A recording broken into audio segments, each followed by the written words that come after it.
ଜୟ ଜଗନ୍ନାଥ। ଶୁଭ ସକାଳ ଦର୍ଶକ ବନ୍ଧୁ। ଚାଲନ୍ତୁ ଆଜି ଦିନର କିଛି ଗୁରୁତ୍ୱପୂର୍ଣ୍ଣ ଖବର ଉପରେ ନଜର ପକାଇବା। ତା ପୂର୍ବରୁ ଆମ ଚ୍ୟାନେଲକୁ ନୂଆ ଆସିଥିଲେ ଚ୍ୟାନେଲକୁ ସବସ୍କ୍ରାଇବ୍ କରି ପାଖରେ ଥିବା ବେଲ୍ ଆଇକନକୁ କ୍ଲିକ୍ କରି ନିଅନ୍ତୁ। ପ୍ରଥମ ଖବର, ଭାରତ ଲେଖିଲା ଇତିହାସ। ତୃତୀୟ ଥର ପାଇଁ ଭାରତ ଜିତିଲା ଟି-20 ବିଶ୍ୱକପ୍। ଫାଇନାଲରେ ନ୍ୟୁଜିଲାଣ୍ଡକୁ ହରାଇ ଭାରତ ବିଶ୍ୱକପ୍ ଟ୍ରଫି ହାତାଇବା ସହ ତିନୋଟି ଇତିହାସ ରଚିଛି। ପ୍ରଥମ ଦଳ ଭାବେ ଭାରତ ତୃତୀୟ ଥର ବିଶ୍ୱକପ୍ ଜିତିଛି। ପ୍ରଥମ ଦଳ ଭାବେ ଭାରତ ଲଗାତାର ଦ୍ୱିତୀୟ ଥର ଟ୍ରଫି ହାତେଇଛି। ପ୍ରଥମ ଦଳ ଭାବେ ଭାରତ ଘରୋଇ ମଇଦାନରେ ଜିତିଛି ଟି-20 ବିଶ୍ୱକପ୍ ଟ୍ରଫି। ଏହା ପୂର୍ବରୁ ଭାରତ 2007, 2024ରେ ଜିତିଥିଲା ବିଶ୍ୱକପ୍। ପରବର୍ତ୍ତୀ ଖବର, ଆସନ୍ତା 24 ଘଣ୍ଟା ପ୍ରବଳ ଛେଚିବ, ତାତିରୁ ମିଳିବ ତ୍ରାହି। କାଳବୈଶାଖୀ ବର୍ଷା ନେଇ ସତର୍କ କଲା ପାଣିପାଗ ବିଭାଗ। ଓଡ଼ିଶା ଉପରେ ଏକ ଘୂର୍ଣ୍ଣିବଳୟ ସକ୍ରିୟ ରହିଛି। ଉତ୍ତର ଓଡ଼ିଶା ଓ ଏହାର ସଂଲଗ୍ନବର୍ତ୍ତୀ ପଶ୍ଚିମବଙ୍ଗ ଅଞ୍ଚଳ ଦେଇ ଏକ ଘୂର୍ଣ୍ଣିବଳୟ ରହିଛି। ଫଳରେ ବଙ୍ଗୋପସାଗରରୁ ଜଳୀୟ ବାଷ୍ପ ରାଜ୍ୟକୁ ପ୍ରବେଶ କରିବ, ଯାହା କାଳବୈଶାଖୀ ବର୍ଷା କରିବାରେ ସହାୟକ ହେବ।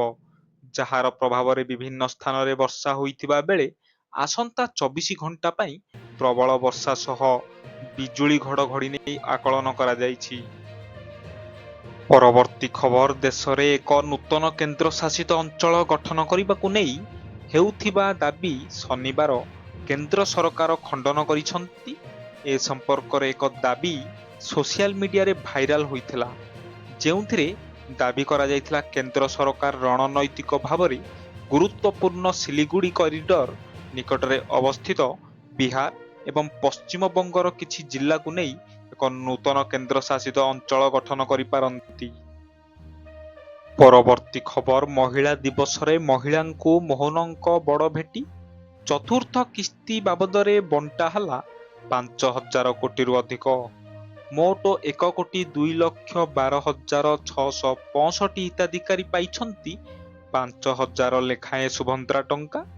5,000 କୋଟିରୁ ଅଧିକ ଟଙ୍କା ହିତାଧିକାରୀଙ୍କ ବ୍ୟାଙ୍କ ଆକାଉଣ୍ଟକୁ ଯାଇଛି।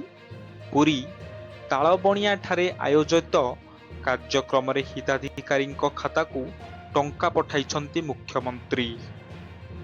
ପରବର୍ତ୍ତୀ ଖବର, ଖରା ଆରମ୍ଭରୁ ଶୁଖିଲାଣି କୁଆଖାଇ ନଦୀ। ରାଜଧାନୀବାସୀଙ୍କୁ କିଭଳି ମିଳିବ ପାନୀୟ ଜଳ? ଭୁବନେଶ୍ୱର କୁଆଖାଇ ନଦୀର ଯାହା ଉପରେ ନିର୍ଭରଶୀଳ ଅଧା ରାଜଧାନୀ ନଦୀର ଅଧିକାଂଶ ଅଞ୍ଚଳ ଶୁଖିଲା ପଡ଼ିଛି। ପ୍ଲାଷ୍ଟିକ ଆବର୍ଜନାରେ ଭରି ରହିଛି। ବାଲି ବନ୍ଧ କରି ଗୋଟିଏ ପାର୍ଶ୍ୱରେ ଅଟକା ଯାଇଛି ପାଣି। ଆଉ ଏହିଠାରୁ ହିଁ ସହରକୁ ଯୋଗାଇ ଦିଆଯାଉଛି ପିଇବା ପାଣି। ଗ୍ରୀଷ୍ମ ଆରମ୍ଭରୁ ଏଭଳି ସ୍ଥିତି ଉପୁଜିଥିବା ବେଳେ ଆଗକୁ ସ୍ଥିତି ସଙ୍ଗୀନ ହୋଇପାରେ ବୋଲି ଆଶଙ୍କା ପ୍ରକାଶ ପାଇଛି। ପରବର୍ତ୍ତୀ ଖବର, ବଡ଼ ଘୋଷଣା କଲେ ମହମ୍ମଦ ମୋକିମ। ଏହି ଦିନ ଲଞ୍ଚ କରିବେ ନୂଆ ଦଳ। ଏପ୍ରିଲ 8ରେ ମହମ୍ମଦ ମୋକିମ ନୂଆ ଦଳ ଲଞ୍ଚ କରିବେ।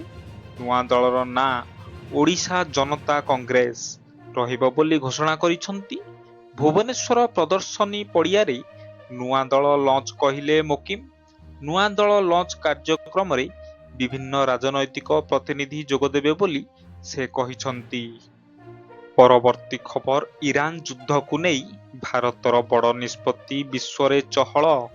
ପଶ୍ଚିମ ଏସିଆରେ ବଢ଼ୁଥିବା ଉତ୍ତେଜନା ଏବଂ ହୋର୍ମୁଜ ପ୍ରଣାଳୀକୁ ନେଇ ଚାଲିଥିବା ସଙ୍କଟ ମଧ୍ୟରେ ଭାରତ ସରକାର ପାରସ୍ୟ ଉପସାଗରରେ ଫସି ରହିଥିବା ଜାହାଜଗୁଡ଼ିକୁ ସୁରକ୍ଷା ଦେବା ପାଇଁ ଭାରତୀୟ ନୌସେନାକୁ ନିୟୋଜିତ କରିବାକୁ ବିଚାର କରୁଛନ୍ତି। ଜଣେ ବରିଷ୍ଠ ସରକାରୀ ଅଧିକାରୀଙ୍କ ଅନୁଯାୟୀ ଏହି ବିଷୟରେ ନିଷ୍ପତ୍ତି ଆସନ୍ତା 2 ଦିନ ମଧ୍ୟରେ ନିଆଯାଇପାରେ। ଯଦି ଏହି ନିଷ୍ପତ୍ତି ନିଆଯାଏ, ତେବେ ଭାରତୀୟ ନୌସେନା ଜାହାଜ ପାରସ୍ୟ ଉପସାଗରରେ ଫସି ରହିଥିବା ବାଣିଜ୍ୟ ଜାହାଜଗୁଡ଼ିକୁ ସୁରକ୍ଷା ସ୍ଥାନକୁ ନେଇପାରିବେ।